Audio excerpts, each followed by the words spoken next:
எல்லாருக்கும் வணக்கம். இன்னைக்கு ராஜாம்மா ஹோம்ல லஞ்ச் என்னன்னு பார்ப்போம் வாங்க. சூடாக ஒயிட் ரைஸ் எடுத்து வச்சாச்சு. குழம்பு வந்து வத்த குழம்பு. இன்னைக்கு பூண்டு வத்தல் எல்லாமே போட்டு வத்த குழம்பு. குழம்பு வந்து சாப்பிட்றதுக்கு ரொம்ப நல்லாயிருக்கும் இது. அப்புறம் அதுக்கு சைடிஷ் வந்து பீர்க்கங்காய் கூட்டு. வத்த குழம்புக்கு பீர்க்கங்காய் கூட்டும் நல்லாயிருக்கும். பீட்ரூட் பொரியல், சூப்பரான பீட்ரூட் பொரியல். வத்த குழம்புக்கு அப்பளம்.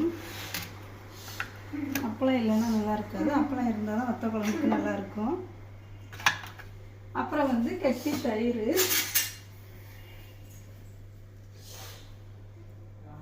தயிருக்கு வந்து ஊறுகாய் மாதிரி சாப்பிடும்போது எடுத்து வச்சுக்கலாம். இதுதான் இன்றைக்கி நம்ம வீட்டு லஞ்ச். இந்த வீடியோ பிடிச்சிருந்தா லைக் பண்ணுங்கள். ராஜாம்மா ஹோம் சேனலுக்கு சப்ஸ்கிரைப் பண்ணுங்கள். தேங்க்யூ.